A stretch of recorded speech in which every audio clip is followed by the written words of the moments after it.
Special Operations,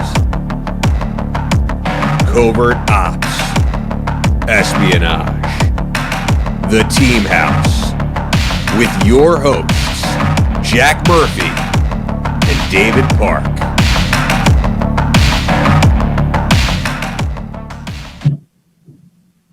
Hey guys, this is The Team House, coming at you live, episode 90. I'm Jack Murphy, here with Dave Park. Our guest tonight is Lindsay Moran. She is a former CIA case officer. She is the author of Blowing My Cover, which I read, about a week ago. Super cool book. Really enjoyed it. Lindsay, thank you so much for joining us tonight. Thank you for having me. I'm happy to be here. Yeah, me too. Part of the bromance. Yeah, we are a bro show. There's not a bro quota.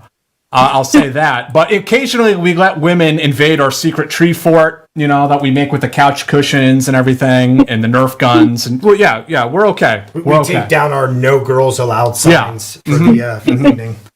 Lots of cooties getting spread around and whatnot, but we're okay. I'm growing up a little bit. I'm okay with it. So Lindsay, the first question we always ask our guests is about their superhero origin story. If you were a superhero, how did you get your start? Were you put in a vat of some sort of liquid while they fused adamantine to your skeleton? Were you bit by a radioactive spider? Locked inside a nuclear reactor and hit with gamma rays? I don't know. What happened? Oh man, that is like a curveball question right off the bat. And I will say, foremost, superheroes are not my jam. Not into them, don't believe in. It's just not my thing. Thanks everybody for joining us tonight. It's been great. I'm just kidding. But okay, let me think about that. If I think that my superhero origin story, and forgive me because I know no real superhero origin stories, but I think that I was it was kind of like Willy Wonka in the chocolate factory. And I was the kid who wanted to, wasn't there a kid who dove into that chocolate river? Oh, sure. I think that's what I did, but it was like a river of cynicism and wit. Nice. I just floated down that for a while and came out and was like, I think I'll take these skills and join the CIA. So would your superhero name be like Sardonica or something along those lines? Yes, I love that. That is my superhero name. I was keeping that to myself, but you're also like the quintessential Gen Xer, I think, probably running around with tore up jeans as a teenager, and that's where the cynicism and wit comes from. I'm still in torn up jeans. I'm not going to stand up to show you all, but I am in jorts. I am a total Gen Xer, a closet slacker. Not even so much a closet slacker, but yeah, I'm proud of my Gen X roots. So what about your Gen X roots? How did you grow up, and was it something in your environment, your family, things you read or saw on TV? What led you to the CIA? That's a good question. It was absolutely 100% my environment. I grew up in the DC area, and I was obsessed with this character, Harriet the Spy. Those were my favorite books, and I liked this little girl who would skulked around and spied on people, and I kind of fashioned my life after her, spying on the neighbors and my family, and nobody was ever doing anything interesting. But also my father worked for the Defense Department, and he designed ships for the Navy. And so he was doing top secret work. And I, at that time, didn't really understand the nature of his work, but I kind of assumed that he was a spy because, I would call his office and someone would answer and say, this is a non-secure line. And I knew that when he traveled overseas, and sometimes I would go on business trips with him, we couldn't go to Eastern Bloc countries. And he was always really paranoid, looking at his suitcase, packing his suitcase in a particular way to make sure that nobody had tampered with it. So I kind of thought he was a spy. My grandfather had a past that seemed like maybe he could have been a spy. That is, he was supposedly an engineer for the U.S. Army, but as I delved into it, I noticed that wherever he went, there was like a coup 6 months later. So I kind of got it in my mind that joining the CIA and becoming a spy was like a rite of passage to me, that this was like my birthright. I graduated, I guess, from Harriet the Spy to James Bond and was really obsessed with those and would go to James Bond triple features. Now I can't stand that hackneyed crapola and cannot wait until Bond drops dead of syphilis. But in any event, ultimately, I learned that my father was not a spy. I still don't know about my grandfather. Even after I joined the CIA, I still have my suspicions that he might have been in the OSS. But to me, it was an obsession from a very young age. I was going to be one of two things: a pirate, like Pippi Longstocking, or a spy, like Harriet the Spy. But I thought it was interesting that you didn't take the traditional 1950s career into the CIA. Well, you kind of did, go into Ivy League schools, but you were also like some sort of pinko liberal commie. And I heard a rumor in your book that you might have smoked the reefer. Well, yes. And it's interesting that you bring that up, Jack. But yeah, the CIA didn't approach me. I approached the CIA, and there were only 3 people that I told that I was going to approach the CIA: my father, my mother, and my brother, all of whom were opposed to that decision. My father, most of all, was like, the CIA is never going to take you. And he was like, if they want you, they will come tap you on the shoulder, and you should be president of the Young Republicans Club. And I was ignoring all that. And then finally he said, and also you've smoked pot. And that used to be, I think at the CIA, that used to be a disqualifying factor. But come on, like the main skill you have to have as a case officer is to be able to assimilate and relate to people.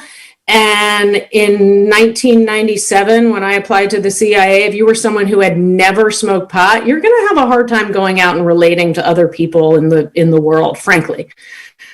So yeah, it was almost my dad saying, they're never going to take you, that I thought, I'm going to prove him wrong. And they did. They took me. Yeah, it was funny how he, at least the way you write in the book, he was like the quintessential boomer voting for Ronald Reagan, like, they'll never take you.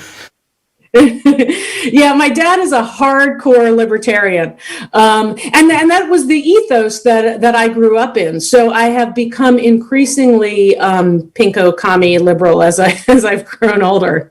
So at the time that you applied to the CIA, did you sort of have more like liberal, I don't want to say liberal, but more like socialist leanings, or were you more following your dad's footsteps, a libertarian?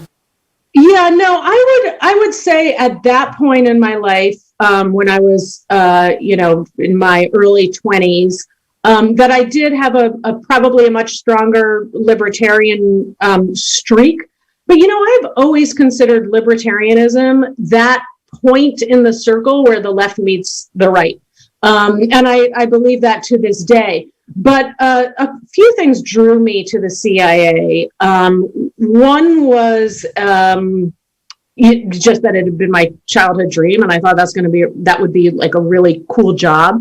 The other was actually a very strong sense of patriotism, and I think that's something that you see a lot at this. People who are drawn to the CIA, both then, now, throughout history, have that strong sense of patriotism, and I did have that Gen X. I grew up with that, we are the good guys. I was always very interested in and intrigued with, almost obsessed with Eastern Europe and the Soviet bloc. And I traveled to the Soviet Union when I was 17 on one of the first U.S.-Soviet student exchange programs. And I remember this being kind of a big deal for my father, who, was working for the government at that point and designing subs and Navy ships, and was certainly not allowed to go to Soviet bloc countries or the Soviet Union. So the fact that his 17-year-old daughter was going to go over there was a big deal, and he had to get clearance through the government for that to happen, or at least he told me he did that. I'm not quite sure that he actually got that clearance, but my father warned me before I went to the Soviet Union that, I for sure would be followed, that there would be KGB handlers all along the way. But back to your original question about my politics then, it was really a very strong sense of patriotism that drew me to the CIA and a desire to serve my country in a way that I thought was suited to me. My brother is a naval aviator and spent his career in the Navy. And yes, it would have pleased my father to no end if I had done an ROTC scholarship and joined the military, but that wasn't the right fit for me. So the CIA seemed to me like a kind of place where I could serve my country, but I could also be my crazy, quirky self. And you do have a lot of crazy, quirky people at the agency.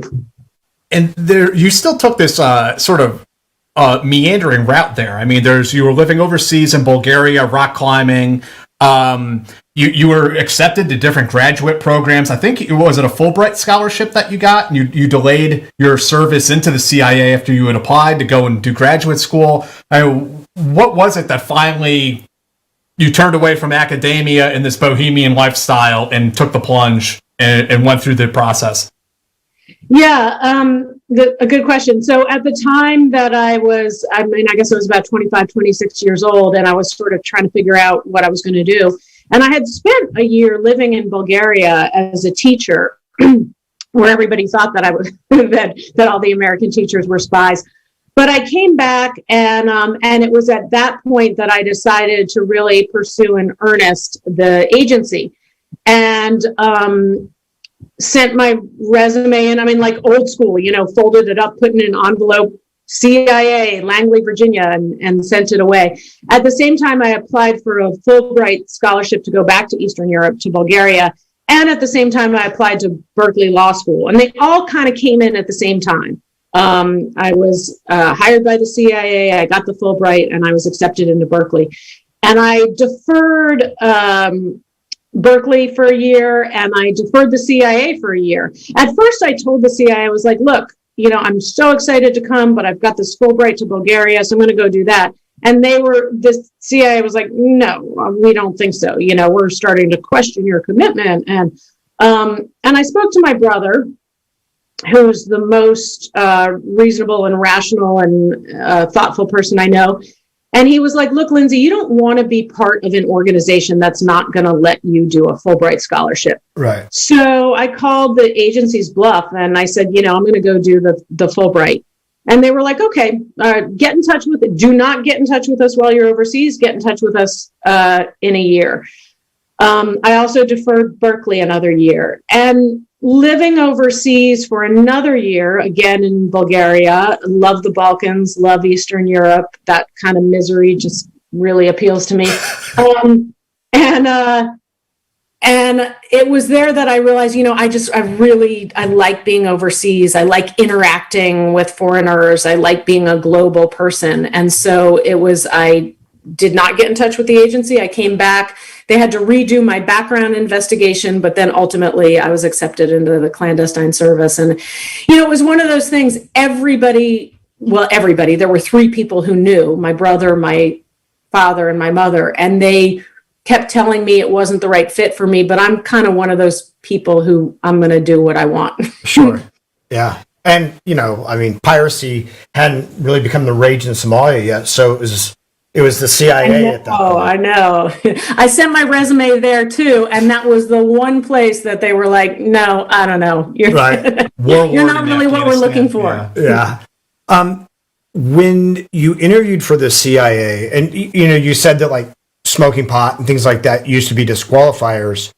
Were you forthright? Did you tell them or forthcoming? Did you tell them stuff? The things that you thought might work against you? Yes, I was. I was fairly forthright. I didn't list every occasion on which I'd smoked marijuana, probably because I did not have those dates in my calendar.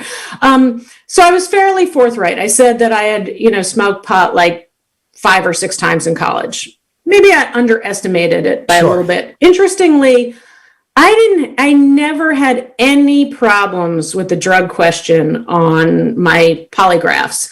The question that I got hung up on was, have you ever willfully destroyed government property? Right. And I had a polygrapher, he said, I know you're lying about this question. You keep getting caught up on this question of, did you ever willfully destroy government property? And truly, for the life of me, I had shoplifted, as a kid. Yeah, I'd smoked pot. I had never willfully destroyed government property. But the best thing was, at one point, he looked at me very seriously and he said, this could cover a variety of offenses. For example, taking a sledgehammer to a fax machine, which really dates me and the polygrapher. I almost burst out laughing because I can't imagine that that's the one thing someone's going to hide, is taking a sledgehammer to a fax machine. So back to your original question, because I've given you a long answer, but the short answer is I was fairly forthright. I had done enough research on the polygraph that I knew the polygraph is not a scientifically accurate tool. Right. The polygraph will certainly measure your physiological reactions to questions in the situation you're in, but it's not going to tell people if you're lying. I will say this, it is an incredibly effective psychological tool, particularly on Americans. And I think the CIA uses it to its advantage when they're hiring people, because it is a very powerful psychological tool. I stonewalled the polygraphers. I at some level knew that this was part of and I felt it was part of a game or a process. And at some level, I felt bad for some of my fellow trainees, people who were hired around the same time as I was, who were squeaky clean, who had never done any drugs, and who ended up going in for their polygraphs again and again and again, because the polygraphers simply wouldn't believe that they'd never smoked pot. Right. I think it's interesting also that you say that it's an effective tool for Americans, because one of the things that not a lot of people know is that polygraphs certainly work on people of different cultures if they don't sort of have a guilt-based culture, if they have more of like a shame-based or whatever. It doesn't always, it doesn't measure things if they feel like the bad things they did for the right reasons or whatever. Yeah, exactly. And that certainly was driven home for me from my years living in Eastern Europe. And, I started out in the Balkans, in Bulgaria, as a teacher. And all of my students were these incredibly bright Bulgarian students. And I was young, I was 24 at the time. And they told me years later that they couldn't believe I gave them a test. And I turned around and faced the other direction. I don't know. I was writing something on the blackboard. And they couldn't believe that I turned around and faced the other direction, because they all had these ingenious methods of cheating, these scrolls that would come out of pens, and like much better gadgets than we ever had at the CIA. Right. At the school I was teaching, half the faculty was Bulgarian and half was American. And there was kind of a debate about cheating, because as Americans, we have, I think, this honor code about honesty. In some ways, we're naive. And what became clear to me is that, at least in the Balkans, and certainly in communist Bulgaria, that you have to get by lying. You have to figure out a way to work the system. And that's how you survive. Yeah. And that's how you get ahead. And so this notion that you're going to feel really guilty about telling an untruth is kind of preposterous. Now, the CIA does use, as many people know, the CIA uses the polygraph not just on applicants and employees, where I do think the CIA is able to use that effectively, and it is able to get people to admit things that they might otherwise not, because again, it's a powerful psychological tool. I do question how effective the polygraph can be in terms of vetting foreign assets and foreign agents, because in a lot of other cultures and in a lot of other situations, there is no guilt associated with that kind of lying and doing what you have to do, whether it be for your country or your family or yourself. Well, and if you look at somebody like Ames, he reportedly passed the polygraph every 5 years, like squeaky clean, no problem. So. Yeah, and I will say it was actually Ames's arrest. As I said, it had always been my dream to join the CIA. When I first graduated from college, I sent my resume to the CIA, and they got in touch with me immediately. And I decided not to go through with the process at that time because I was 21 years old, and I was like, I was cognizant that entering this place was gonna, it's like diving headfirst down into a rabbit hole. It wasn't until 1994, I was living in Eastern Europe. I was living in Sofia, Bulgaria. Actually, no, it was right. I was preparing to move to Sofia, Bulgaria when Ames was arrested. And I read those headlines, and that really, in a way, kind of reawakened my sense of patriotism. I was so outraged that this person had worked for the CIA and been in the position he was in and was selling secrets to the Russians, over more than a decade. And that was when I finally decided, you know what, I'm going to go back. I think that's what I want to do. So you go back, start the process. Before you are able to go to the farm, you do, I guess it was like some on-the-job training, and you had a variety of outrageously ridiculous assignments at the headquarters in Langley. Before we get into the farm, I just wondered if you could tell us a little bit about some of those things that you ended up doing. Well, let me say this from the get-go. I never, as a younger person, I might not have ever identified myself or said, I'm an idealist and I'm a feminist, but I am.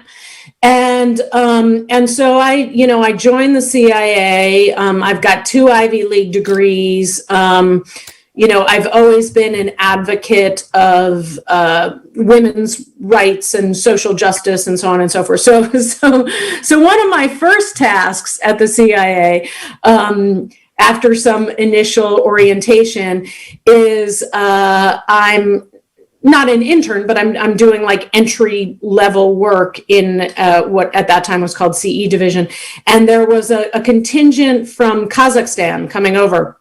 And so my job was to research titty bars in Washington that we could take these guys to, and we could show them a good time.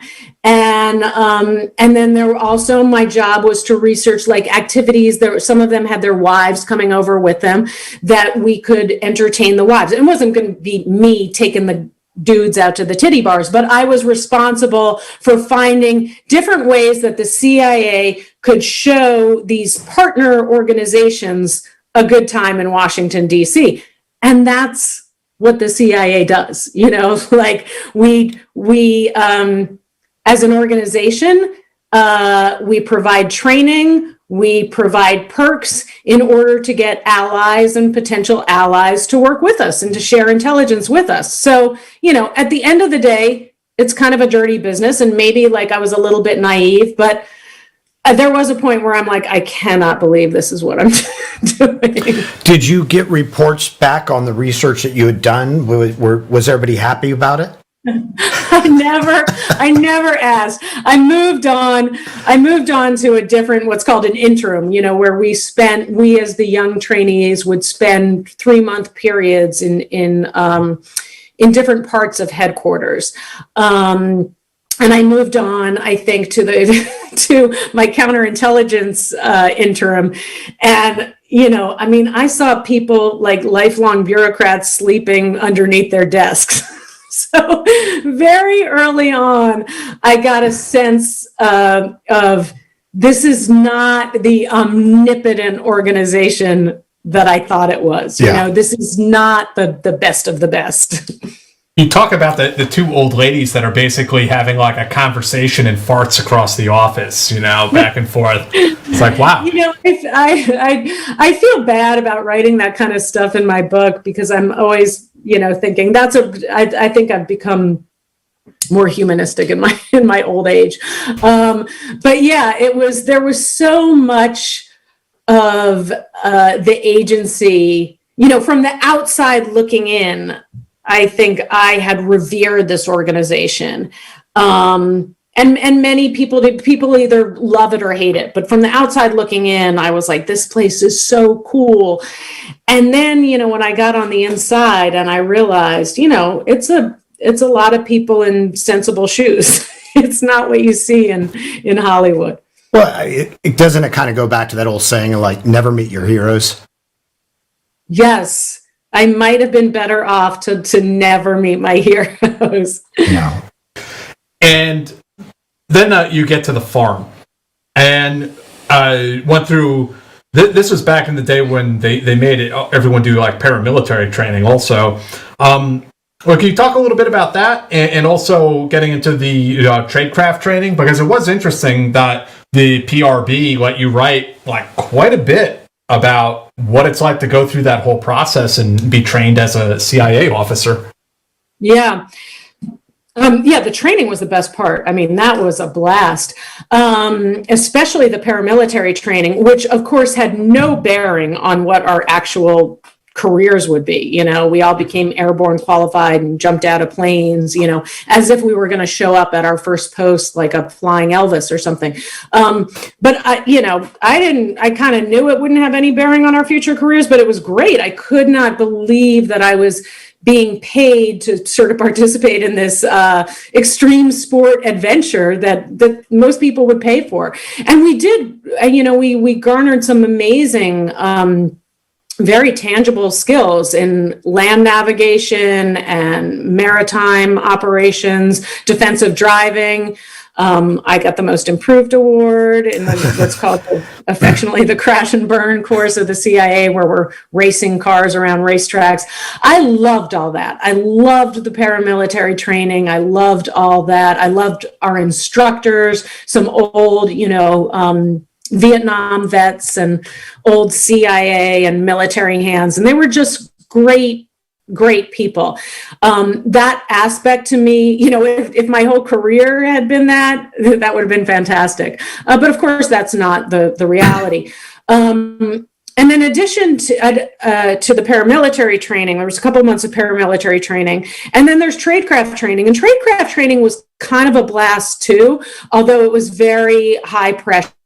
And I kind of recognized early on that the CIA paradigm or what they're doing, which I think is smart and effective, is they're putting their trainees in a pressure cooker to see how they're going to react when they load more and more work on you. The aspects of tradecraft training, probably the most important aspect was surveillance detection. And, I, like everybody else, had watched movies and thought, okay, when you're being followed, your job is to lose your tail and start racing around the back streets. And you obviously learned that your job is to bore your surveillance to death so that you don't blow your cover. But there's extensive training in surveillance detection, which, as a woman, as a person, like both situational awareness and surveillance detection and garnering skills in that arena was something that would serve me and still serves me well for the rest of my life. The agency has a very good training program, I think, for case officers. Something that is a criticism I had of the agency, and that I don't think I'm alone in this, is the agency's training paradigm is really geared toward Cold War operations. And the agency was very slow, I think, to adapt to the new reality of the war on terrorism and the reality that a traditional case officer, and especially a female case officer like me, is going to be able to be effective in some arenas, but is not going to be effective in places like Afghanistan and Iraq. And I think that we've seen, at least on the inside and on the outside to a certain extent, we've seen the agency and the intelligence community playing catch up in a couple of arenas, the war on terrorism and also cybercrime, because at a certain point, training people to go around to a around the diplomatic cocktail circuit and try to recruit foreign sources oops, there goes my water, is not effective, is not going to be effective for the intelligence that we need in the theater of war, in the theater of conflict. So saying that, like, when you went through or the training was molded towards the old paradigm of the Cold War, and they were slow to adapt to the new paradigm. How do you think that would have been reflected in the training? What would have been different? It's tough to say, because I think you have to recruit a different kind of person, or you have to really target. You almost have to, like, create different kinds of case officers. That is, I, as a woman, could be and was a very effective case officer in the Balkans, and can be a very effective case officer in some of the former Soviet republics. Whereas I'm not going to be in the Middle East, in places in the Middle East. The other thing is, I think the agency and the military had to come together in a way that is, and I to put it bluntly, the agency, at least for the past more than a decade, has needed some kind of hybrid between a door kicker and a case officer. And I think they've been trying to create that, but it's not the kind of thing that you can create overnight. It's a little bit more aligned probably with what, like a typical Mossad combatant can be, someone who has that military and paramilitary experience, but also can operate on any kind of social circuit and can assimilate into any kind of culture.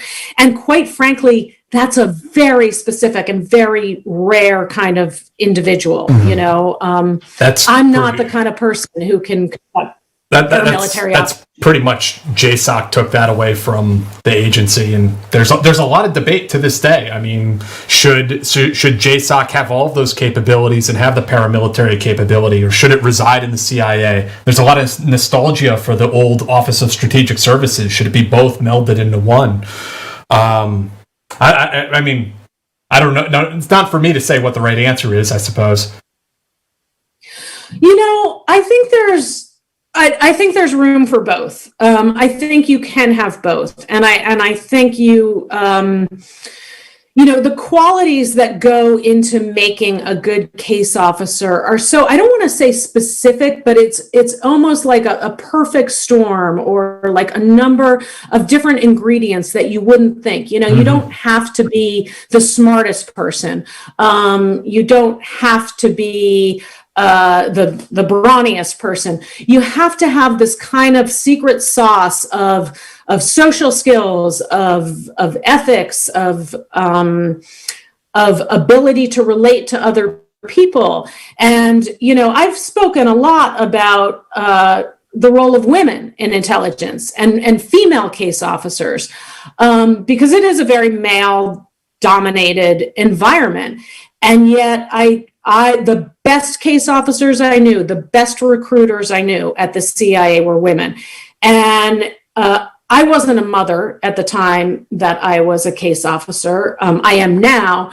It was after I became a mother that I looked back on my kind of natural talent as a case officer and realized part of it is kind of like maternal instincts. When you're handling foreign sources, you are everything to that person. You are you're their employer, you're their psychologist, you're their confidant, and you're the person who listens to them. You're the person who strokes their ego.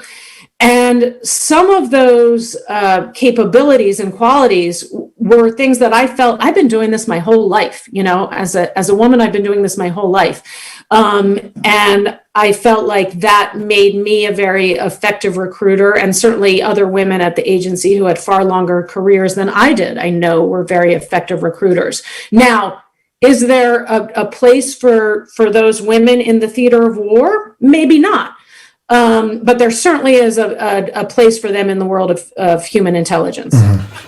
In your book, you also talk about how this was the point where you start to realize the truth, the reality of the CIA is not exactly what you had envisioned. Like, you thought you were going to be the spy, that you were going to be wearing the black cat suit, rappelling through a skylight somewhere and cracking open the safe. That very, very rarely do CIA officers get to do something like that. But actually, you're more like a case officer. You're more like the term implies, like a social worker. Like you manage a case, or a series of cases, those being assets. What was that like for you as that kind of dawned on you and you began to even have some moral qualms with what you were being asked to do? Yeah. Well, let me say this from the get-go. The CIA is a hard place, and the world of intelligence is a hard place to be if you can't operate in the gray, if you think in black and white. And that's certainly true in terms of morality. I won't say ethics, but in terms of morality, because at the end of the day, as a case officer, you're using people, you're manipulating people. You are going into a foreign country and you're trying to spot the people that you think have access to information that the US government might want. And then you're playing them, like figuring out what are their vulnerabilities and what can I do to make this person share secrets with me. So it's very manipulative. It's very cold. And at the same time, it's something you can't do if you don't have human empathy. But I think if you do it for a while, you start to wonder, like, is this what I want to do with my life? And for me, what was most important was keeping sight of the higher good. That is, I'm serving my country, I'm doing something good. So it's okay that I'm lying to everyone that I know. It's okay that I'm manipulating people and using them and playing upon their vulnerabilities because I'm serving my country. And at a certain point, I realized, I don't know that I'm really serving my country that well, not just me personally, but this organization. There's a lot of careerism at the CIA because there's careerism in any arena, in any bureaucracy. And I think if you lose sight of what at least for me, if you lose sight of what the higher goal is and the higher aim, you're not going to be effective at your job and you're not going to be happy there for the rest of your life. And I will say, quite frankly, like, I'm probably have become more of a global citizen as I've gotten older, that I grew up in an era of good versus evil and thought that we were the good guys.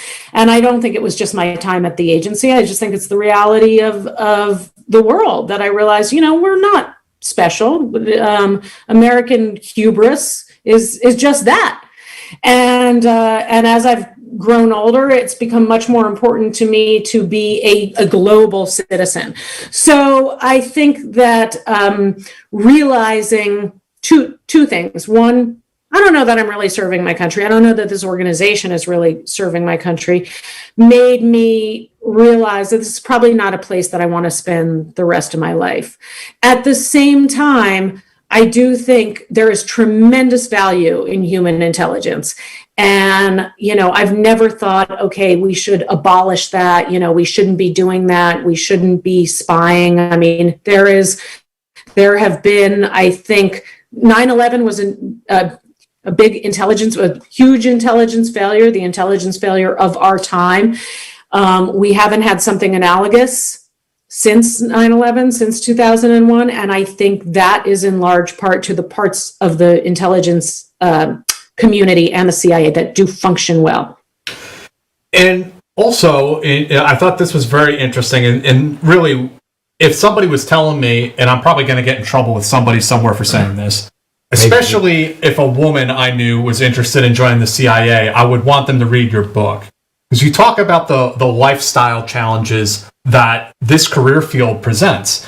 And I think people are kind of familiar with the sacrifices soldiers make, and you're deployed away from your family. If you're a Marine, you're going to throw yourself on a hand grenade to save your buddies, that kind of thing.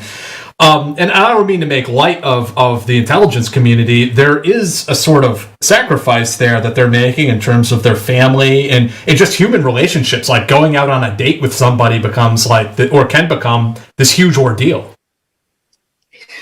No, that's very true. Again, when I was at the CIA, I was single. I didn't have kids. I was unencumbered. But it's also, it's a very hard place to have a relationship because you can't be truthful with anyone. So the basis of any sort of romantic relationship it's based on lies.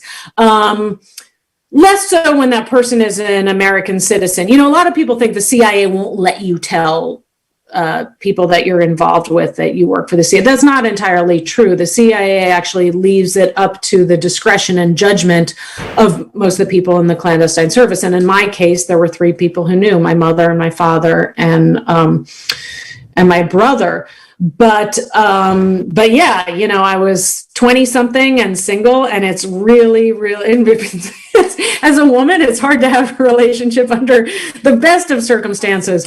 But when you're working a very high stress job, you have to lie about what you're doing. And you got to make yourself sound as boring as possible. That's the best cover, is like, you don't want to titillate anyone, so to speak. So, you present yourself as someone who's working like a dead-end bureaucratic job. You talk about how it was especially difficult that you initially, at least, you had a boyfriend from Bulgaria, and you ended up really, I don't want to say it was all based on, maybe it was all based on your entrance into the CIA, but it just got to a point where that relationship couldn't work, and the agency was, all up in your business because you're with a foreign national. He's staying over at your place. Is she compromised? All of these kinds of questions. I broke up with him because I joined the CIA. And, I reported my boyfriend at the time as a close and continuing contact to the agency. And it was kind of funny. They vetted him. I was pushing this paperwork through the CIA because he was going to come visit me. And I was, a neophyte spy and totally stressed about the ramifications that having a foreign boyfriend could have on my career. And the agency wasn't getting back to me. And then finally they got back to me and said that they had conducted an investigation of him and that he was okay. I was allowed to date him and he could come to my house. He was a rock climber.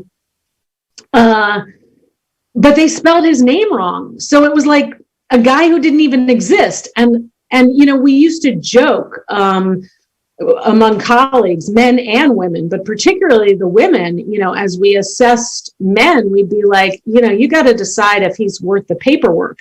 And I don't know what the protocol is now, but at that time, one night stands were okay. Like if you had a one night stand with a foreigner, you didn't have to report it. So, that was sort of the litmus test. If there was a hookup or something like that, then you had to decide, like, if I'm going to see this person again, I'm going to have to file paperwork on them. And, we would openly discuss, that person's not worth the paperwork. Right. It's an even bigger decision of whether you're going to shave your legs or not, right? Like, much bigger decision. Yeah. But it's hard to, but I mean, back to your original question, it's hard as a single person, and it's also hard as a married person. The agency has a very high divorce rate. People tend to marry, at least in the clandestine service, people tend to marry other case officers. So you've got 2 people who lie, cheat, and steal for a living, who have cover for being out at all hours of the night. It's rife with opportunity for infidelity and indiscretion. So those marriages usually end. And then the people end up marrying someone else in the agency. And a funny story, one of the first female mentors I had at the CIA, I just started, I was still in that period where we were just working at headquarters. And she and I went down to lunch together at the agency cafeteria. And she'd been at the agency for like 20 years. And she said, take a look around, because one day you're going to be married to one of these assholes. I think she'd been married to 2 of those assholes. But that's sort of how it works at the CIA. So most people in the clandestine service, either they're going to marry or have relationships with other people in the clandestine service, or they're going to have romances with foreigners because you live overseas. Mm-hmm. And so those are problematic too. You know, if you marry a foreigner, it's a big setback in your career. And I was very cognizant of that. Joining the agency, this was the fulfillment of a lifelong dream. And I was dating this guy, and quite frankly, I was like, this is just not going to work. You know, I can't continue this relationship. So he read about himself, you know, years later in my book. And, you know, he went on to get a degree from UCLA in like particle physics. That was funny to me too, because at the agency, one of the agency HR people said to me, you got to lose this weightlifter. I'm like, he's not a weightlifter. He's a rock climber, you know, but I guess because he was Bulgarian, she assumed he was a weightlifter. But right. There was just this assumption that, you know, he's a foreigner, and that's bad. And, you know, incredibly bright guy who, yes, as I said, got a degree in particle physics, and then realized years later when he read a translation of my book into Bulgarian, what I actually did. So let's get a bit of goss going. You couldn't tell him why you were breaking up with him. What did you tell him? Do you remember? I think I said, it's not you, it's me. And I put him on a plane and sent him back to California. I think I've dated a lot of women that were in the CIA. Yeah, possibly. If that's the line. Yeah, that's one of the first things you learn in training. Just when you're breaking it off. Actually, you bring up an interesting question, because the process of recruiting a foreign source is very similar to a courtship. And when you get to that point where, you know, you're pitching someone for recruitment, it's almost like, you know, you're asking that person to marry you. Similarly, when you terminate a source, and by terminate, I mean terminate the relationship. I don't mean off the person. But it's almost like a breakup. You want it to be friendly, firm, and final, you know. So similar to breaking up with someone, you know, you want to make it nice. You want to make sure there's not going to be a boiling rabbit on your stove, but you want it to be final. And you want it to be firm, you know, like there's no going back. There's no chance we're going to get back together. So in a weird way, the CIA kind of trained us in how to break up with someone. Well, speaking of which, you graduate from the farm and get sent to Macedonia as your first assignment. Could you lay out the political situation, late 1990s in Macedonia, why this was an important place for the agency at that time? Yeah, kind of funny, because I graduated. I mean, it's not like it's ranked, but I knew that I was like top of my training class at the agency, and could have gone anywhere. And at that time, I don't know if the CIA still does it that way, but it's kind of like, like graduating at the top of your class at West Point. They give you choice of assignment. Yeah, well, it's more like the different divisions, will trade players and such, mm-hmm. But I wanted to go to what was then CE division, which was Central Eurasia, which was the former Soviet states, different from Russia House, but also the Balkans. And I wanted to do that because I had lived over there. I had a little language capability. When I lived in Bulgaria, I picked up Bulgarian, and I just liked that part of the world. It's kind of screwed up. And also, I also was like, this is a place where as a woman, I can be an effective case officer. So I was sent to Macedonia, which to my fellow trainees, they're like, it wasn't even, now it's called Northern Macedonia. At that time, it was called the former Yugoslav Republic of Macedonia, because there's a big controversy between Greece and Macedonia about the name, but I won't get into that. But in any event, Macedonia at that point, or FYROM at that point, was one of the few former Yugoslav republics that had not disintegrated into bloody civil war and ethnic cleansing. And then I showed up, And then pretty quickly things went south. And it was funny because my mother, one of the few people who knew that I was working for the CIA, and once she figured out that I was not in Madagascar, where she thought I was for a while, but that I was in this place called Macedonia, and all of a sudden it's going to hell in a handbasket. And there's quite a bit of ethnic strife, or there's quite a bit of civil unrest between ethnic Albanians living in Macedonia, which is just south of Kosovo, and Macedonian nationalists and the Macedonian army. It was a great place to go as a neophyte spy because it was we were really interested in what was going to happen there. We were also tracking former Yugoslavian war criminals, so that was something that we were really active in.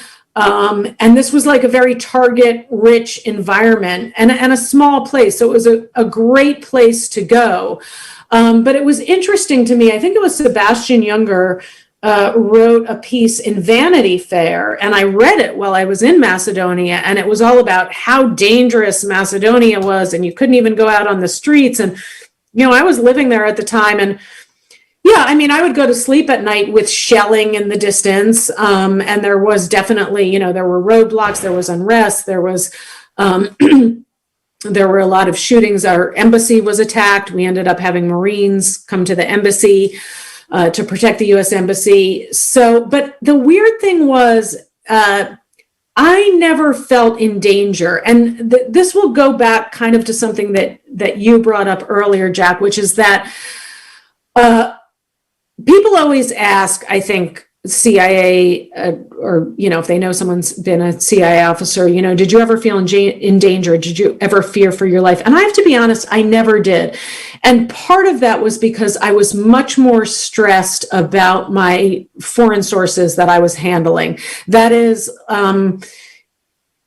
someone who's doing something that is against their best interest, that they could end up in jail, they could, in some parts of the world executed, and you're the one responsible for their safety.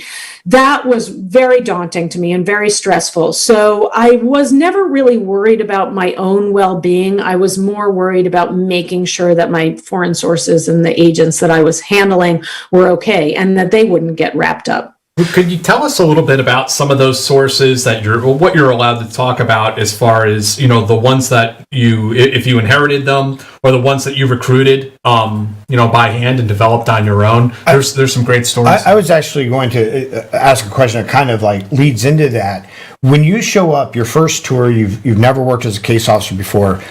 How does that handoff work? And then when you are given like your first source to recruit, how does that feel for you, and does it all work like training? And then, the sources you had. Yeah, I will say the training really, did, I think, serve me well, and served all of us well in terms of that process of developing spotting sources, developing sources, and recruiting them. I mean, to me, what was funny was, you do a lot of training at the farm for what's called blowback. That is, if you're going to pitch a foreign agent, if you're a foreign source and you're going to try to recruit them, you want to be prepared if that person loses their shit. So we would do training at the farm where an instructor would turn over a coffee table full of cheese and crackers and be like, I'm going to report you to the local authorities.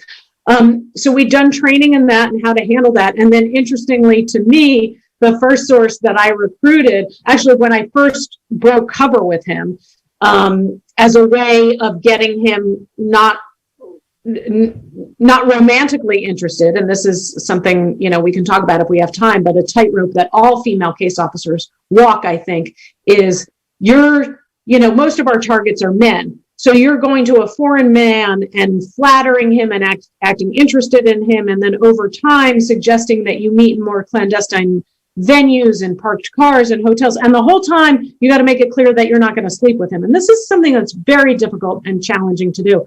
So the first guy that I recruited, who was an Albanian businessman who was very well connected. And, he was always thinking we were going to have a romantic relationship, even when, I kept telling him no. And it was a relief to me when I decided to break cover and clear that with headquarters. And I told him, actually, I'm a CIA officer, or I might not have said CIA. I said, I work for the government, and this is what our relationship is. And he threw up his hands and he said, "I love the CIA." It was like, I hadn't trained for this kind of enthusiastic response. I loved the dialogue in your book where you're like recruiting him, and you're trying to explain like, yeah, you're going to work for the CIA now, and he's like, yes, so then we make the sexy time. And you're like, no, I give you money, you give me information. And he's like, yes, and then we make the sex. And you're like, no, you don't get it. You have to do the job, which is a very serious and stressful job, but you have got to have a sense of humor because it's like you're living in a Borat movie. And, the funny thing I remember with that particular source is, I finally said to him, like, we are never going to have, like, that is never going to happen. This is a business relationship that's never going to happen. And he kind of paused for a minute, and then he was like, even holding hands? I'm like, and then the other thing is, like you're looking out for your sources, and we, by that point, we all have extensive training in personal security and surveillance, and so, again, this particular guy, and this is not a unique experience, but I had given him what security training I had, and I remember going to pick him up at a car pickup site, and we were going to conduct a meeting in my car. And so he had specific instructions. I was going to pull up in my car. I would push the, I would have my, what's it called? I don't know, the rear view mirror thing, but not the rear view mirror thing, down so that he would know it was safe to enter my car. He had his safety signals. And I told him, you just hang out in the bushes. And then when I pull up, you get in the car, stay in the bushes, and then you get in the car. Well, one time I went to pick him up, and he comes out and he had like a bouquet of flowers, and he's like waving them around like he's bringing in an airplane or something. So that's another thing that's, I think, stressful. This is not just true for female case officers. This is true for case officers in general. The people that you're recruiting, these are people who are committing espionage. These are people who are like the Aldrich Ames of their country. So they're not always the most stable people. They're not always going to do what you tell them to do. And no matter how much you try to train them in safeguarding themselves, they might put themselves at risk. And that's you go to sleep and wake up a lot with a pit in your stomach of worry. And how are you feeling about this as you kind of develop some of these sources, recruited others? You're writing, presumably a lot of cable traffic back to headquarters. How are you feeling about your CIA career? How are you feeling about this job now that you're actually doing it? It was very weird for me because I was good at it. I was a good case officer. I think I was talented at it. I'm a people person. And I was like, I'm good at this, and I'm hitting the ground running. And at the same time, I didn't like what I was doing. I didn't get a rush from recruiting a foreign agent. I didn't feel what I think is really essential to thrive in that career. I didn't feel, I felt acutely like this is not what I want to do for the rest of my life. And part of that was political, part of it was philosophical, but part of it was just plain personal, that I was looking ahead to a career and a lifestyle where I would be cut off from my family and cut off from normal relationships. And at some point I thought, I'm starting to lose sight of who I am. And the other warning that mentor gave me once, also a female mentor, and she said, you have to be careful because you start to lie for your career and you end up lying about everything. And I found that to be very true. That lying it became so inherent and so innate to me that I was lying to everyone, to the people closest to me, about things that even I didn't have to lie about. Right. And I didn't like that. I'd like to hear about this tasking. I mean, it was a tasking, but also something that kind of happened by happenstance to you, where you started looking at gathering information about the ultranationalist paramilitary groups in Macedonia. And if you could kind of tell us how that came about. Yeah, so, pre 9/11, we were, the US and the CIA was really interested in what was going to happen in Macedonia. There were later related to the war on terror, Macedonia and the Balkans are a big transit point, or were at a transit point for Islamic extremists and for all kinds of nefarious activity. But at that point, we were very interested in what was going to happen in Macedonia, believe it or not. And so, I was tasked with kind of infiltrating these nationalist groups. And a lot of them were, former military or former law enforcement, and they had kind of silly names, similar to what we see happening here in the the Proud Boys. I mean, in Macedonia. It's like the Lion of Macedonia kind of stuff.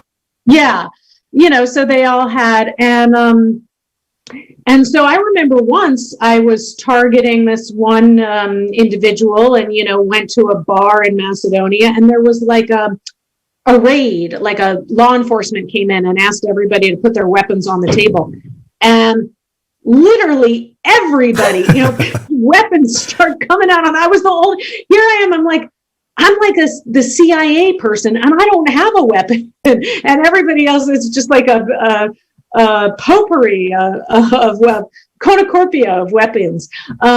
So, and the other thing that I think you really have to do as a case officer, that wasn't hard for me, is you've got to be a chameleon. And, you're recruiting sources who might be expressing views that are abhorrent to you. Right. And in the case of the Macedonian nationalists at that time, they were very anti-American. America was seen as siding with the Albanian Muslims. And so the Macedonian nationalists were quite angry at us. And, I would find myself in situations where very racist or xenophobic opinions were being expressed. And it was the kind of thing where I had to kind of play along or act like that didn't bother me. Right. Alrighty then. Yeah.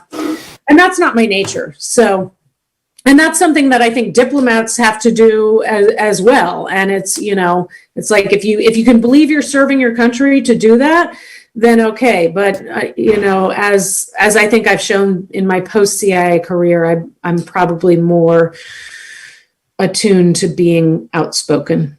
But this whole thing was like even weirder, because I think you were like on your way to prepare a dead drop or something like that, where you were riding on your bicycle and like Igor and Ivan are in the bushes preparing to ambush you, and like they click their safety off their Kalashnikov, and you're riding your bicycle by like, holy shit. Yeah.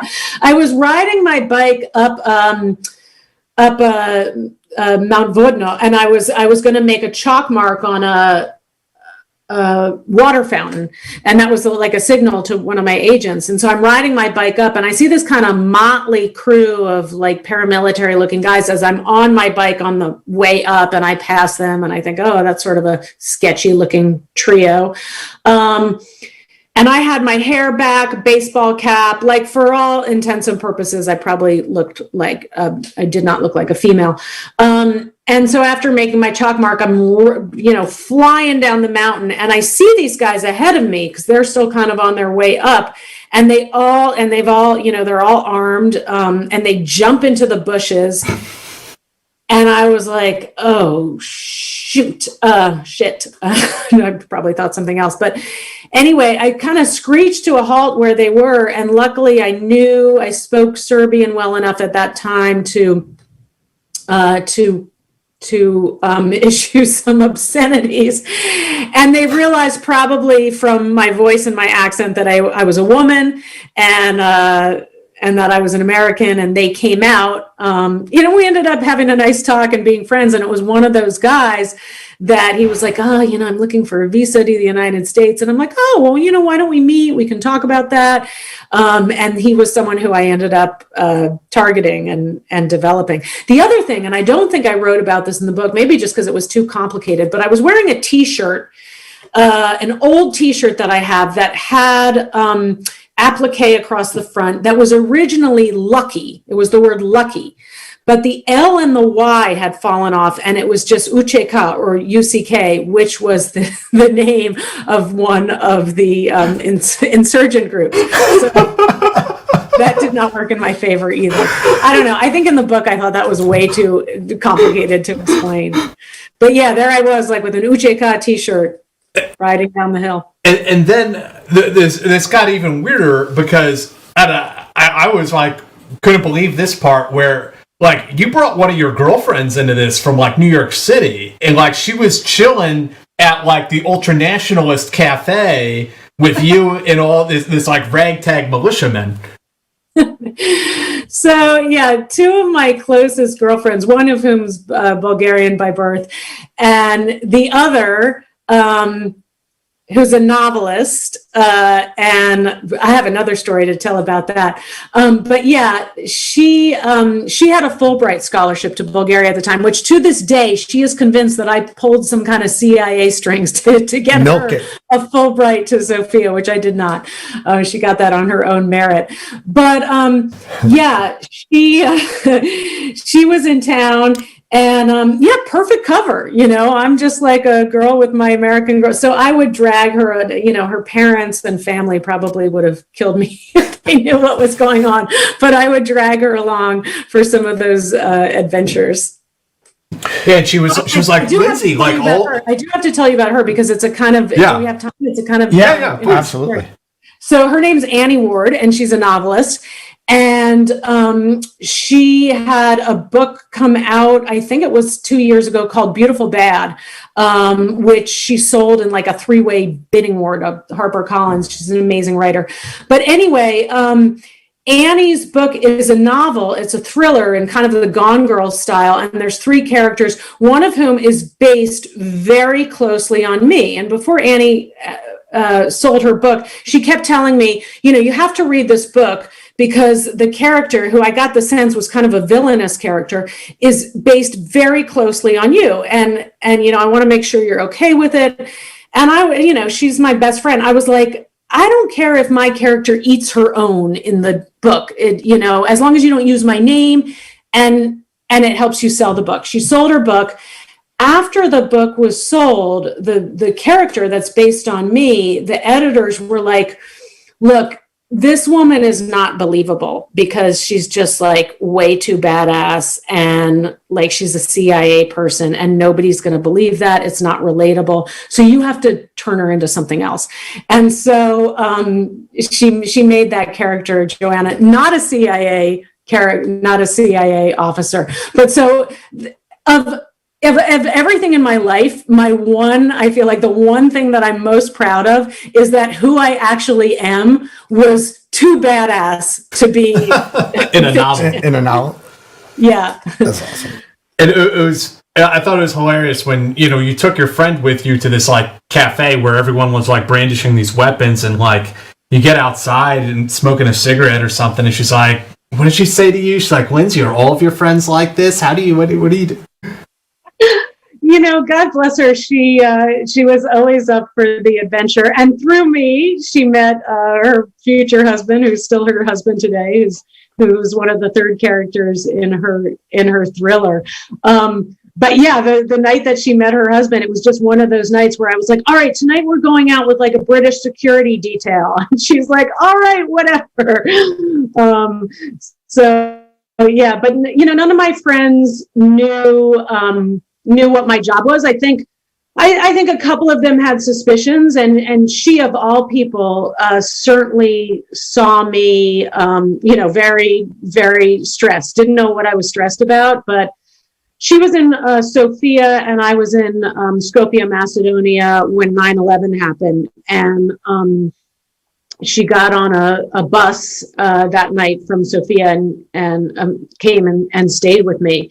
And so this was like obviously 9/11 was a seminal moment for all Americans who were alive at that time. For me personally, and I think for everybody working for the CIA, there was no getting around the unspoken truth that this was the biggest intelligence failure of our time, and it was a very weird and hard experience to feel in some way responsible. Mm-hmm. And how did that change things? How did things shake out? Because at the same time, correct me if I'm wrong, but like tensions were starting to flare up in Macedonia, independent, having nothing to do with 9/11. Like you tell the story about how like your cat and all of her kittens got poisoned by the neighbor because of anti-Americanism had gotten so strong. Yeah.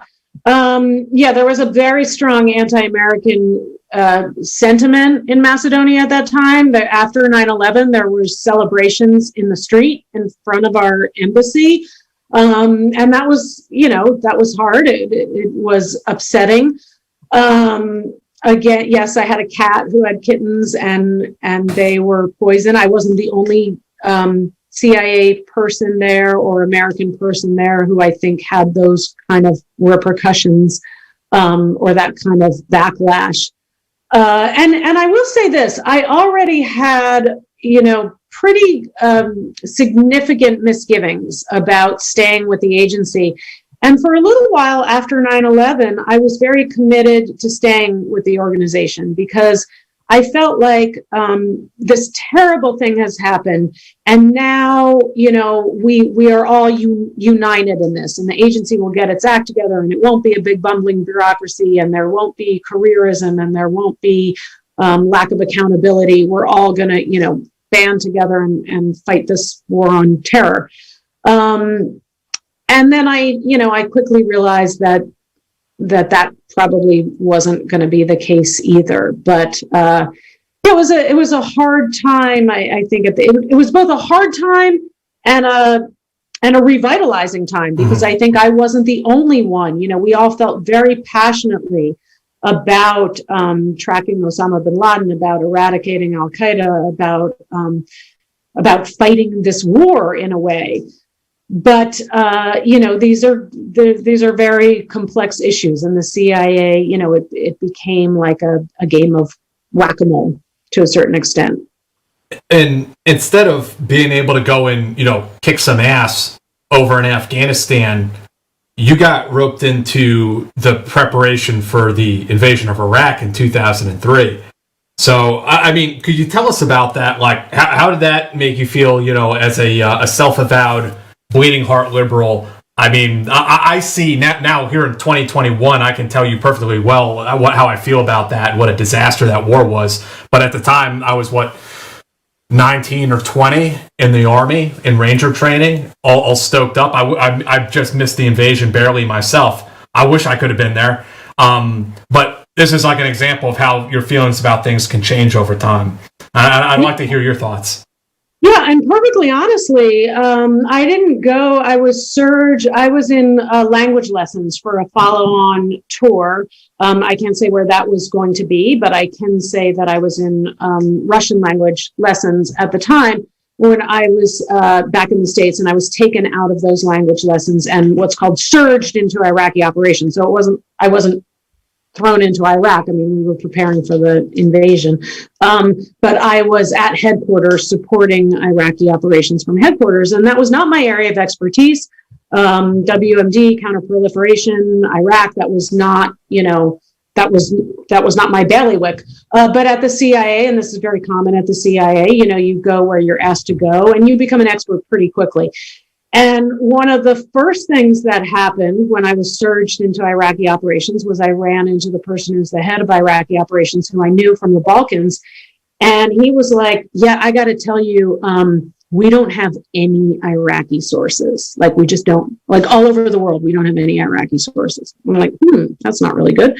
And then I spoke to analysts who had worked this issue in this region for years, who also told me, yeah, we don't have any evidence of a link between Iraq and WMD. And there's also no relationship between Iraq and Al-Qaeda. So it was a very surreal experience for me to be, waking up in the morning and looking at the Washington Post and reading one thing, and then going into headquarters and realizing that the what was being presented to the American public was not the truth. And I think a seminal or watershed moment for me at headquarters was I was not at this particular meeting, but a colleague told me about it, a colleague from counterproliferation who was in the counterproliferation division, who said that, like, not a middle manager, a fairly high-level manager had gathered a group of them, maybe 50 people together, and said, look, let's face it, the president wants to go to war, and our job is to give him a reason to do so. And that just really, really, struck me to my core, because that's not why I joined the CIA, and that's not why the CIA exists. Yeah. We had Scott Ritter on many moons ago, who was a UN weapons inspector through before all that.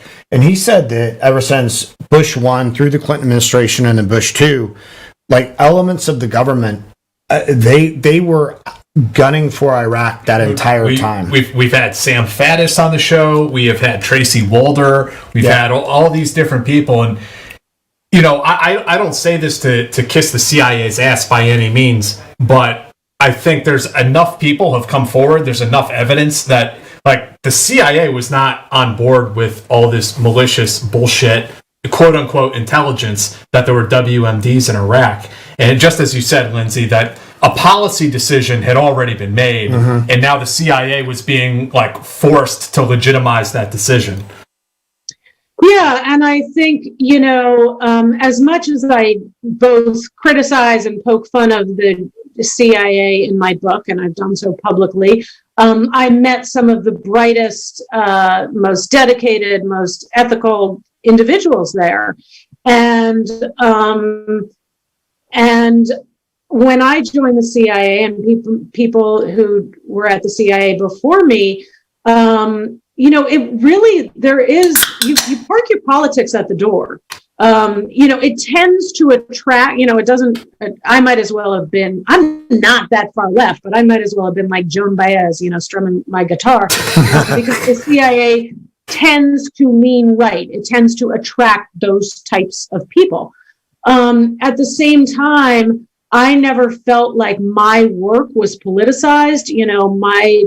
My work, if anything, there was an element of careerism that I think was stronger than the politics of it. But I would say that CIA clandestine officers go out there, they want to recruit sources because that will further their career. But also, I think there is an ethos to get the truth and to get the information that's not being conveyed in diplomatic channels. And there's not a political agenda behind it. And where and how that became derailed, in my mind, it was with the Bush administration, and Dick Cheney drove a lot of that. But again, that's when I was there, and that's what I saw, and that's what I heard about. It's been very disheartening to me since then to see the agency portrayed as a kind of political organization. And if it's not the right wing, this notion that the agency is some kind of, that there's the deep state and it's all these liberals. I mean, that's like preposterous. You mean the CIA is not woke? It's so far from woke. Yeah. I mean, maybe it's more woke now, but at the time that I was there, yeah, it's if you look up anti-woke in the dictionary, you might come to the agency. So What was your experience like after that initial reception working Iraqi ops at Langley? I mean, what was that experience? How did that all go down through your time there and the invasion? Well, that was where at that point I was like preparing my exit strategy. And a lot of people said, "Oh, she joined the CIA so she could write a book." Not at all. But I did also recognize, I'm like, I kind of have something to say, and I think I can get this cleared, and I think people should know it. And it was my thought process was duofold. One, I wanted to put a human face on what it is to be a spy, and I do believe, and I've had other people tell me that my book was one of the only books to do that in a very genuine manner. And the other thing was, the intelligence budget is classified, but we as American taxpayers spend an inordinate amount of money on the CIA, on the intelligence. So they're on the intelligence budget. So there was a part of me, while we're gearing up for this war in Iraq, we were supposed to have been devoting all our resources to finding Osama bin Laden and to tracking Al-Qaeda and eradicating Al-Qaeda. And all of a sudden we're in Iraq. It was like, did we throw a dart at the map? And so there was a part of me that did want to expose that, but wanted to expose it in a way that wasn't going to land me in jail. Mm-hmm. So I decided that, I would write a book and I would try to get it cleared. I will say it was a very disquieting time, though, because, I'm already lying to everyone I know. And then I'm going into headquarters knowing that, that I'm going to leave, knowing that I'm not devoted to this place, and knowing that things are happening that are not right. When I first joined the agency, one of my final interviews was with a woman who had been at the agency for decades. And she said to me, "If you ever see or sense something is not right, you need to speak up and you need to tell your superiors." And I remember being so heartened by that, because I thought, not only am I joining this organization that I have always wanted to be a part of, but this is a moral place, this is an ethical place. This is a place where there will be accountability. And I think in the time that I was there, I saw that not only was there not accountability internally, but we did suffer one of the biggest intelligence failures of our time. And then we cooked the books for a war where a lot of lives were lost, and we created I think, in my opinion, a breeding ground for further terrorist activity. So the invasion was in March of 2003. When did you go to the Iraqi working group, and how long had it been in existence before you got there? I don't remember the exact dates, but I believe that I was surged over there in December of 2002, or it might have been January of 2003. So it was, a short period of time, and it was a kind of like, we were gearing up for war. So it was an all hands on deck scenario where people who weren't already out in the field working on critical missions or serving in critical posts, a lot of people who were in language lessons back in the States or were in some other part of headquarters were surged to Iraqi operations. Right. And so there's this Iraqi operations group planning for this invasion. You don't have any sources in Iraq. You don't have any intel on nuclear weapons. What did you guys focus on or work on from like December to March? Well, there was a fervent effort to try to get some Iraqi sources. I mean, we had CIA case officers all over the world, chasing Iraqis in their pajamas down the streets of London, cold pitching them. I mean, we were desperate to get some sources and to develop some sources, either that, then we could place back in Iraq after the invasion, but it was a real kind of desperate game of catch up that that would have been funny if it were not so serious. Yeah. I mean, I think that like Chalabi's position and where he wound up kind of pointed to the United States' total unawareness, unawareness of, what was going on and who was important and sort of who mattered in that area or region at the time. Yeah, and I mean, it's worth noting that that's not the first time that's happened. That's not the first time that the agency has propped up its leader of choice, and that has been a flop or a failure. I always say human intelligence is very important. It's a critical part of our national security. But, you would have to be an idiot not to look back at history and look at the things that the CIA missed in terms of predicting them, to look at some of the damage that has been done by some of our operations, and to not wonder, like, is it really worth it? Is this an organization that does good, or does it do more harm than good? And I'm not saying definitively, but I think it's certainly something that's open for debate. And one thing that I think the agency is not good at, and differs. Regime change. Military. What's that? Regime change. Yeah. Always fucks up the regime change. Damn, can't we get that right once? Well, that, but also, I talked a little bit before about accountability. But beyond accountability, it's looking back and being self-critical. How many times have we given weapons and training to insurgency groups or rebel groups that have then turned that around on us? Countless. And I remember talking to my brother, who served his career in the Navy and also spent his adult life, in the Persian Gulf and serving in Iraq. And the one thing that, he would always talk about are these kind of the ways in which the military will look back on failed operations and learn from those and adjust in the future.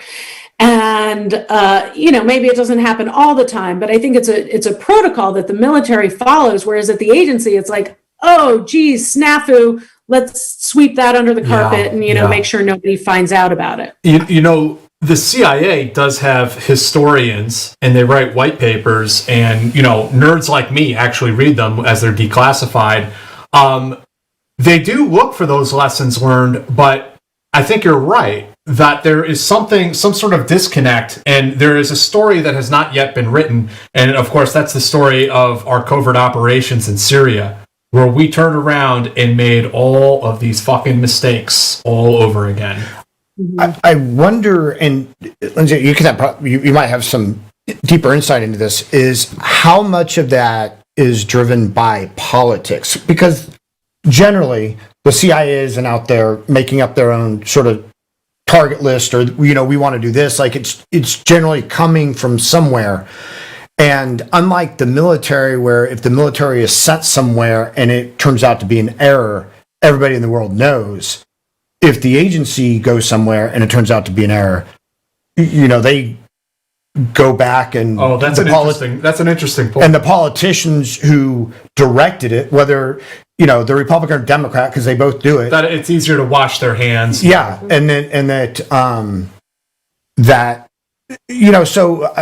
100% the agency gets these things wrong, but also I wonder how many times they're under pressure from the politics of the day to make something happen.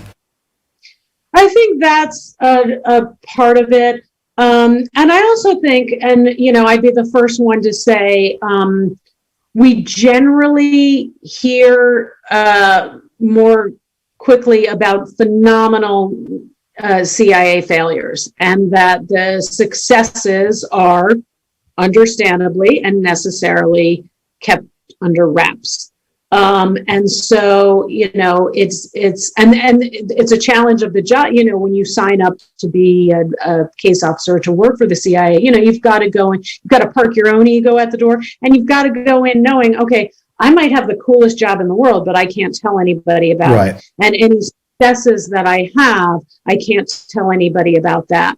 So, I certainly think that is at play, that there's a lot that, people don't know. And then, years later, some stuff is declassified and nerds like Jack read it. And so there, or there's a movie like Argo. And so, some of the successes are showcased. And I love those. Like, Argo is one of my favorite movies. Like my favorite scene in Argo is where the CIA people are presenting the idea. I think it's to the vice president, or definitely to the White House, and it just seems like such a preposterous idea. And I think it's the vice president or someone from the White House is like, do you have any more bad ideas? And the CIA person says, no, sir, this is by far the best bad idea we have. It just, it really, in a way, it makes me feel warm toward the agency, because you do have people in there throwing crazy ideas at the wall. And the one thing that I do think I appreciated about it that is unlike the military is that the CIA is like, all right, let's try this crazy idea. And when it doesn't go right, it really doesn't go right. I mean, you guys are probably, I'm sure you're familiar with the agency op that was collecting DNA evidence in Abbottabad in Pakistan under the guise of polio vaccinations. And so, that created, once it was revealed, it created extreme distrust, and there was a resurgence of polio in Pakistan. And I remember hearing about that and thinking, I can just see a bunch of CIA people sitting around a round table, and someone's like, I've got an idea. Yeah. Let's offer polio vaccinations and get DNA and see if any of these people are related to Osama bin Laden. It's like, all right, it's a good idea, but the ripple effects and the blowback are probably going to be pretty significant. Yeah. If it ever And it's like you say, had that operation been successful, nobody ever would have known about it or how successful it may have been. Exactly. Yeah. Exactly. Like had that never come to light. I mean, you can argue about the morality and ethics of it. And this is something that I struggled with. And one reason I think the CIA was not an appropriate place for me to spend the rest of my career, because at a certain level, I am an idealist and I am a moral purist, and the CIA is no place for someone like that. Right. So, Lindsay, you get out of the CIA, you write this book. By the way, it's called Blowing My Cover. You guys should go check it out on Amazon. Lindsay tells me the book is coming out, an audiobook. There it is, up on screen. It's coming out on audiobook, next week? It is. And, full disclosure, the book, like me, is old, but still relevant. During lockdown, I haven't read my book in years. I haven't looked at it in years. I wrote it over a summer, just wrote it and was like, I'm going to send this to the CIA and see if they'll chop off on it. And they eventually did. That was a bit of a saga and ordeal, but it remains really relevant. I wrote it as as on the one hand, kind of a lighthearted memoir. I really wanted to put a human face on what it really is to be a spy, because I think that was something that we had never seen before. The Hollywood portrayals of spies and intelligence operatives are way far off the mark, or at least at that time were. Anyway, during lockdown, I started listening to Audible books, and all of a sudden I thought, wait, I should get my book out on Audible. So I called my agent. I said, yeah, can we get this done? And so, so it comes out next week. Yeah, it's on Amazon. You can pre-order it right now. I'm going to paste a link to the audiobook that you can pre-order in the chat. I have to say, no, I really enjoyed it. I read a lot of these memoirs, especially doing this show. We try to read the book of every guest we have on, if they have one. I really enjoyed it. I thought it was a great read, and it is really funny also. And on that note, I'd like to hear what the reception was to your book, because I know not everyone in the agency was necessarily pleased with you or the book when it came out. to say the least. Yeah, it got a lot of guys' panties in a twist. That's for sure. And I think for a couple of reasons. It wasn't so much that it was critical of the agency, because there have been other memoirs and books that written that have been critical of the agency. And it wasn't so much that it revealed a lot, because I was very careful. And in fact, when the agency cleared my book, I can count on both hands the number of words probably they had me change. Wow. In terms of redactions. Yeah, my book was one of the, as far as I can tell, one of the few books where there were very few redactions. I mean, I had already written it with the aim toward not exposing any sources or methods or classified information, but telling my story, a very kind of personal story. But it poked fun at the agency, and it pulled back the curtain a little bit, I think, on this mythical, omnipotent organization. And it exposed, I would say, less the evil of the agency, because it's not an evil organization made up by evil people, but a little bit more of the incompetence, the bureaucracy, some of the double standards, some of the lack of accountability. I still have friends who are still at the CIA, although, we used to joke that there's a kind of like reverse Darwinism there. It's sort of the survival of the most mediocre. I think the best and the brightest don't end up spending entire careers there. But when the book came out, a friend of mine called me. I don't know if I think he even called me from a payphone at like the basement of headquarters. And he was like, there's people walking through the hallway, with the book. I mean, it's sold out at the Tyson's Corner, Borders or Barnes and Nobles very quickly. And people were probably looking for themselves. But there was definitely a split. I think the kind of old school, good old boys network, were outraged. Here was a woman who A, was a woman, B, had not been at the agency very long, who was, in their minds, exposing things and also didn't know, what she was talking about. And that's fine. That's, they're all entitled to their opinion. There was a whole other camp of people who were like, this is pretty accurate and it's funny. And it was interesting when I was getting the book cleared by the Pre-Publication Review Board, which for listeners who don't know is the entity that vets and clears or doesn't clear material written by former CIA officers. The head of the Pre-Publication Review Board at that time was a former Justice Department lawyer. And in the back and forth, the agency had originally told me, you're never going to get this clear. It's not going to happen. Give it up. Forget about it. And I was prepared to go to bat against them because I had read pretty much every other agency memoir that was out there, all of which had been written by men at that time. I knew I hadn't revealed anything that had not been revealed before. So I was prepared to, challenge them on that. By the time I resubmitted the book and finished it, there was a new head of the Pre-Publication Review Board, and he said to me, he's like, I'm not supposed to say this, but you really captured the people there, and this is really funny. It's my thought that he kind of went to bat for me against the agency, and any sort of people said, we can't let this out there, and said, look, she doesn't have classified information in here. This is her opinion. You can't censor people's opinions. So yeah, there were two camps. I've always been amazed by how relevant it has remained. I've had people who've gone to the agency and left the agency who've said that when they were recruited, their CIA recruiters will say, okay, here's a list of books you should read. And whatever you do, don't read Blowing My Cover. Right. And so, of course, you're recruiting people for the CIA. They're all going to go get that. So thank you, CIA, for helping the book sales.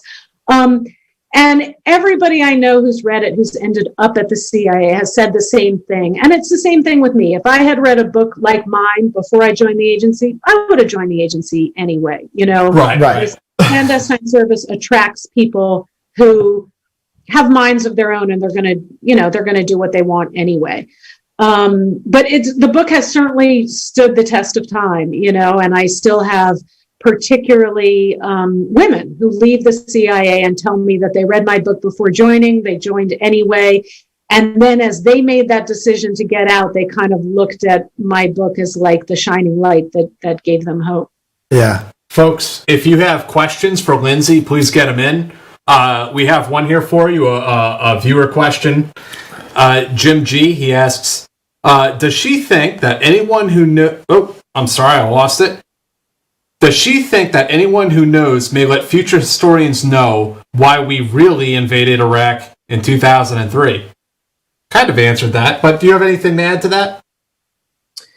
Well, I mean, I think there's a lot that's been written about that. There's a lot that's been written about the, the Cheney agenda or the administration agenda to go into Iraq. I mean, are you ever going to have someone who, comes out and says like, look, we at the CIA knew that there was no, evidence of WMD, and yet that's not really what happened. It wasn't like a diabolical plot or anything. And it wasn't really, sort of a geopolitical scheme, with leaders in a room going like this. I think there were specific geopolitical reasons and agenda for wanting to pursue that tactic in Iraq. And, George Tenet, who was the head of the CIA at that time, he was, I would say, like, to a certain extent, kind of a yes man. I mean, he had close relationships with every administration that he served. I mean, I'm not saying that there was a mandate, that conversation that I referred to previously about the man saying, the sort of senior level manager saying our job is to give the president a reason to go to war. That was written about, I wrote about it in my book, and also James Bamford wrote about it in his book. So it was reported elsewhere. But do I think, there will ever be a comprehensive book explaining that? I think it probably would have come out by now, but there's certainly been plenty of evidence to suggest that was a misguided war effort. Brad asks, familiar with Ishmael Jones' book, Human Factor, and take on bureaucracy of CIA being risk-averse management. I guess he's asking if you're familiar with Ishmael Jones and what you thought of his book.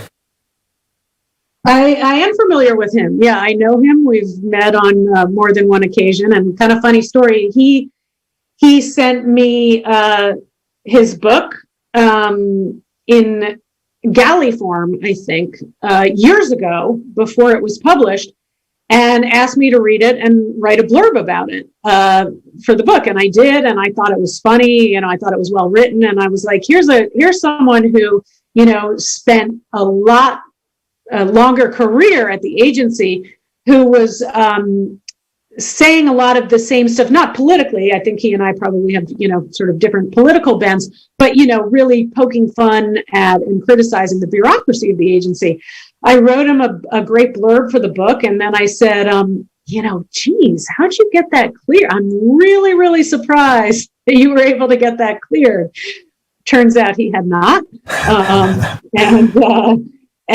So, the Human Factor was taken off all the shelves. He lost a lawsuit against the CIA, or I guess, the CIA, I'm not sure if he sued the CIA or they sued him, but he lost that lawsuit. Kind of a shame, because it was a really good book. I still have my copy, and, I don't know, maybe he's lucky he didn't end up in jail. Holy shit. He's very lucky he didn't end up in jail. And, he's a really, I've met him in person, really interesting, smart guy. And I think was, very good at his job as a knock. But there was a certain amount, I was shocked that he did that. Shocked that that's a chance that I send my Christmas card to the CIA. Clear. I don't mess around with that, because I don't want to end up in jail. Isaac says Vice wants a piece. I guess they ran a piece when they brought a nuke leftover from the SU.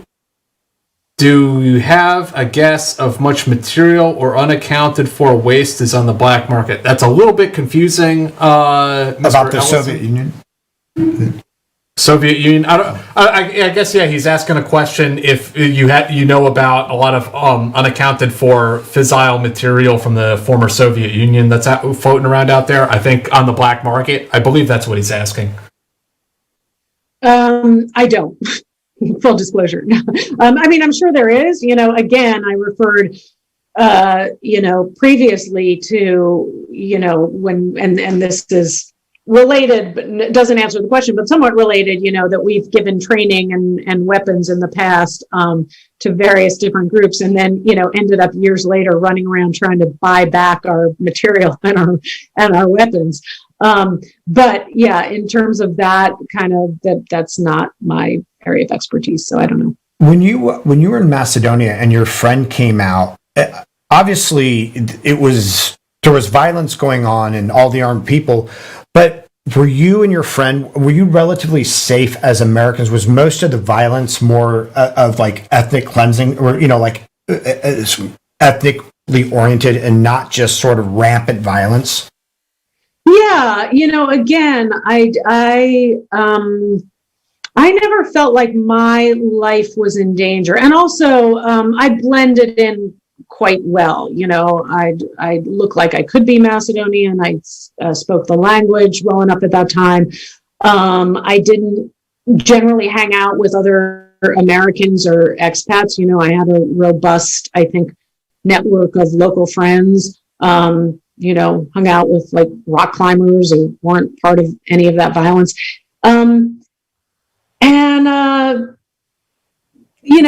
It's funny because now, I'm 51, I'm a mom. I look back on the life that I led. My mother, my grandmother, my mother knew that I worked for the CIA. She had no idea what I was up to. My grandmother didn't know until my book came out, and, they were just floored. But I never, there were a couple occasions where maybe like I was a little bit nervous. I had a safe room in my house, and I just remember thinking, like, if everything went to hell in a handbasket, I was not going to like lock myself in that bathroom. I was going to like go out in the street and kind of blend in. But I don't remember ever feeling scared. I really don't. I think it's also interesting that you said that when you were in the bar and everybody put their guns on, guns on the table, and you didn't have one. That's the polar opposite of what most Americans think of the CIA in foreign countries. Like you're part of a hit squad, right? You're part of a hit team. She has the briefcase that opens up and there's a sniper rifle in there that you put together from like 3 different parts. And the briefcase is bulletproof, so you can like use it for cover while you're running from. Yeah. But I didn't need a gun because I had these little daggers that popped out of my shoes. Right. the flower that sprayed poison. It always amazes me. And years later, I did a long-term substitute teaching position as an English teacher at this kind of Tony private school in our area, and the students knew that I used to be a CIA officer. And so at the end of English class, these were 8th graders, at the end of English class every day, I told them that at the end of class, they could ask me one CIA question a day. Every day they asked me the same question. Did I ever kill anyone? And every day I was like, okay, I told you yesterday I didn't kill anyone. I didn't kill anyone last night. So it's a new day. Let's change it up. But yeah, again, people have this very skewed idea of, CIA, you're an assassin, you're scanned, and, in the defense of the American public or the general public, that's what Hollywood has tended to portray. A show that I really love, the show The Americans. One of the reasons that I like that show is because I think it does a very good job of depicting the FBI officer or the FBI agent, and it does a good job of depicting the Soviet embassy. But the whole notion of the character, I think her name's Elizabeth, like where she kills people in parking lots with a single blow. Like, I hate all that stuff. Because it really, it dehumanizes what the job is. And there could not be a more human role than being a CIA case officer. Yeah. Jameson says, someone on Amazon wrote a review, I guess, of your book saying there's way too much rock climbing. What does that mean? Well, so many people in my life would agree with that. Way too much rock climbing, dated way too many rock climbers. And, yeah, I've always had I guess a thirst for adventure. I am a calculated risk taker. I'm not a climber anymore. Not necessarily by lifestyle, it just my life doesn't allow room for it. But yeah, there's no real connection or correlation between being a rock climber and being a CIA operative. But I could have scaled walls, I guess, if I wanted to. Patrick, thank you so much. Lindsay, if I can ask you to stick around for the bonus segment after we finish here, I think that'd be a good time to talk about your work on talking about the torture program. Yeah. And in the meantime, as we're kind of starting to wrap up a little bit here for tonight, and thank you everyone who joined us tonight watching this show live, and please subscribe to the channel if you haven't already. And we'll post a link down in the description to Lindsay's book. Going to be out on audio next week. And there's also going to be a link down there to our Patreon page if you want to have access to our bonus segments. So thank you, everyone. I think we have a couple things we missed. John Duggan, he says cheers. Thank you. And let me see if there was one more.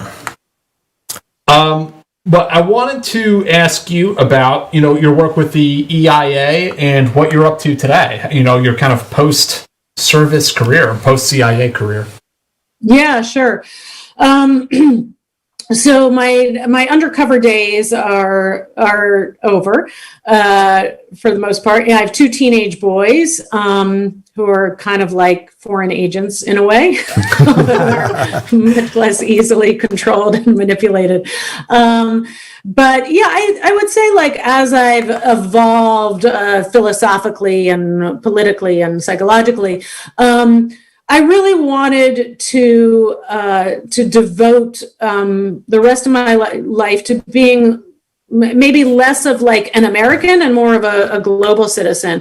I work as head of communications for a small nonprofit called the Environmental Investigation Agency that does undercover investigation to track environmental crime and criminals, and does a lot of advocacy to try to create or push for policies that will enable environmental and social justice.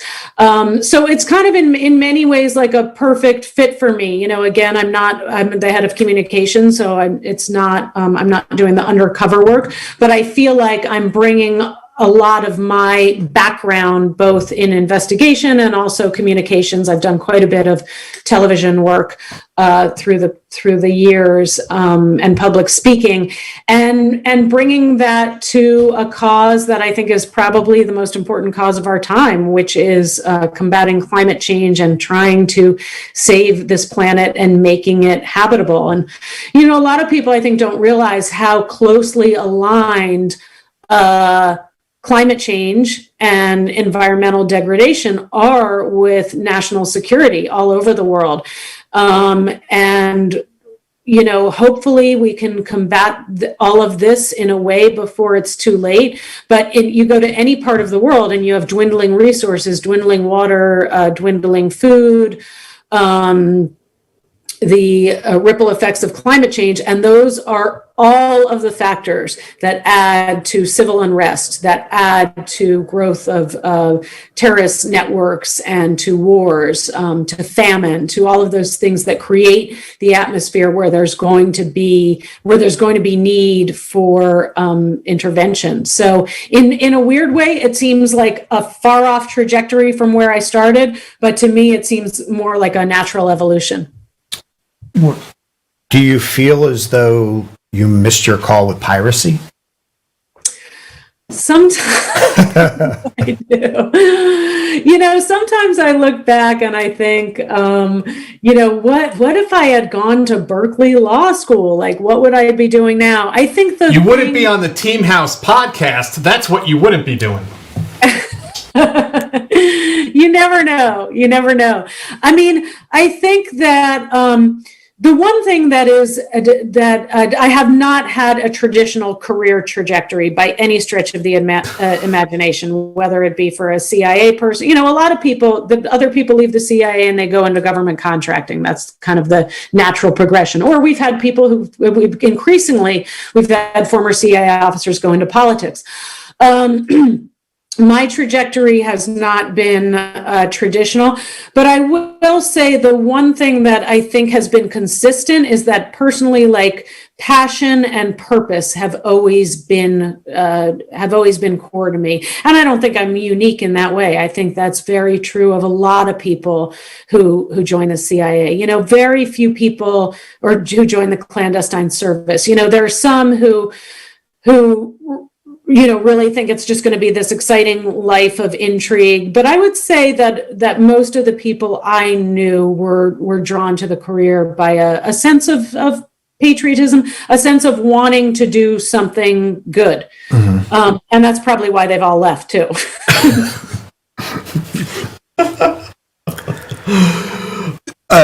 Jamison Price, thank you very much. And let me make sure we don't have any more questions before we... I think that's all of them. Lindsay, this has been really fun, and I always have it's always enjoyable whenever we talk. And I don't know, is there anything we failed to cover that you want to bring up? Anything that I failed to mention?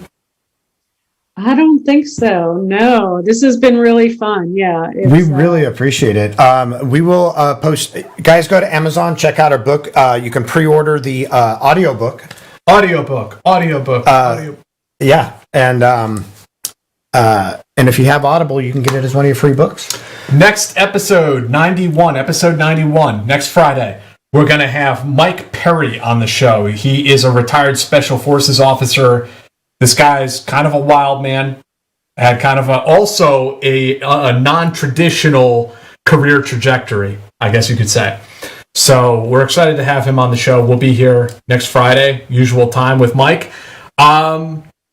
And that's it, Lindsay. So we'll do the bonus segment, and we'll close this thing out here. Thank you again so much. This has been awesome.